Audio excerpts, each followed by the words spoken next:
Whether you're new to mountain biking or new to Charlotte, you've chosen a great sport with a strong community and a wide variety of trails to choose from. My name's Spencer, and this is a Mountain Biker's Guide to Charlotte in 2022. The first resource I recommend you consult is the Tar Heel Trailblazers website. Here you can stay up to date on events and also check trail status and see the large selection of trails we have to choose from. In this list, I will be naming off different trails, starting from what I believe is the most beginner-friendly, moving up to the more advanced trails. First on our list being Purser-Hulsey Park. This park offers a mellow, flowy terrain under a canopy of pine trees. There are no crazy climbs or descents that come to mind at this place. It's friendly for anyone of any age or any skill level. The most interesting thing for this trail for me are the jumps though. I personally recommend this place for someone to get wheels off the ground for the first time, given the size and progression of the jumps they have to offer. And if you are feeling ready to get some more air, they have larger ones you can hit as well.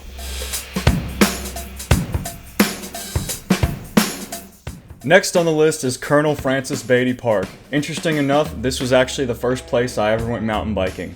If you watch closely here in this beginning footage, I show you how to get to the pump track, which you want to enter the park and take your first left turn down the road, and it's behind the bathrooms.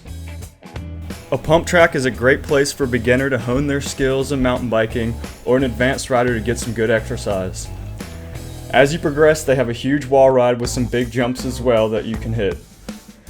One tip for a beginner mountain biker or someone unfamiliar with the scene: if you see a group of riders gathered at the trailhead, all waiting around but no one's really going, this is not a line waiting to hit the jumps. They're all just congregating around the trail and talking. You can feel free to drop in anytime and no one will be mad at you.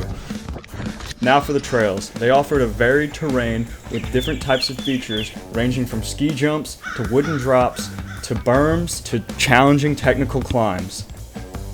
And their black trail is especially good if you're trying to progress your technical skills on rocks and roots. The stacked loop system of this trail also allows you to put in as many or as few miles as you want without feeling like you're going to be too far away from your car and get tired before you can get back. One quick one I almost forgot to add was Ballantyne District Park. The reason I almost forgot to add this is because it is a very short trail system, which can be a plus or a minus depending on the type of rider you are. But the reason I don't forget this is because of the wall ride. It's super fun and a must see. Not to mention, there's a few little gems sprinkled throughout the trail.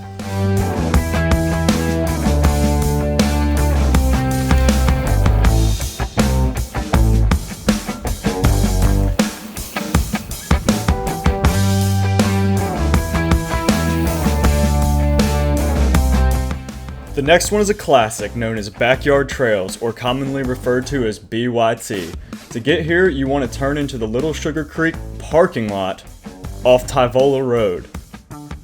If you've wondered how to get to the jump line, watch this part closely because I'm about to show you how. Starting from the parking lot to get to the OG jump line, you want to go past the fence, down the road, take a right, then a left, cut over into the woods by the fences, and you'll be at the trailhead.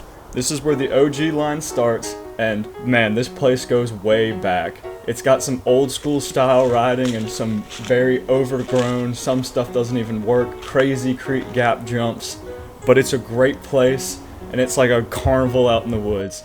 Definitely a must-see and a must-ride for any mountain biker who consider themselves a Charlottean.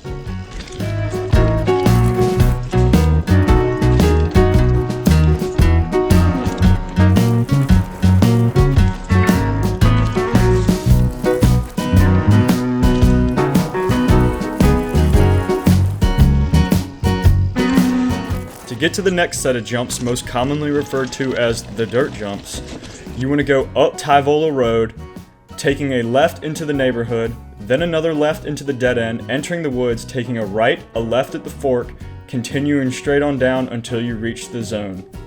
This area offers a set of tabletop jumps, a set of gap jumps, and some crazy big wooden lips if you're feeling wild that day. In terms of the actual trail riding at this place, I don't have any footage to show you, unfortunately, but you'll have to take my word for the trail building here is some of the most inspired, goofy, weird, strange type of trail building where it will have you laughing the whole way at the strange features or just the general jank of the area. It's a really fun ride, but fair warning, you'll probably get lost. Next on the list is Airline. This is one of the newer parks in the Charlotte area and has proven to be very popular since it's opened up. For their actual trail riding, they do a system of the trail direction alternates every day. Personally, I am not a fan of alternating trail systems, and I'm really not too big on the riding out here. What I am absolutely huge on though are their jump lines, as you're seeing the footage from their Airline jump line and their newest jump line, Spruce Goose, which looks exactly like a trail coming out of Cayuga Bike Park. The quality of these trails is very top notch, but the jump lines are definitely where we start to get into the more intermediate areas as they are larger. There are no required gap jumps though, so anybody can ride on this trail and have a good time.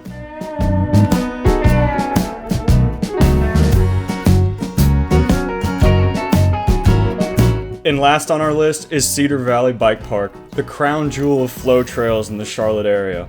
While this is a relatively short trail system, it is absolutely jam-packed with non-stop fun where you are constantly flying through the air. And even if you don't want to fly, the flow is just as good. The riding here is as good or better than most places you would pay to go ride at. And with the Tar Heel Trailblazers taking extra care of this place, it is always in good running order whenever the park is open.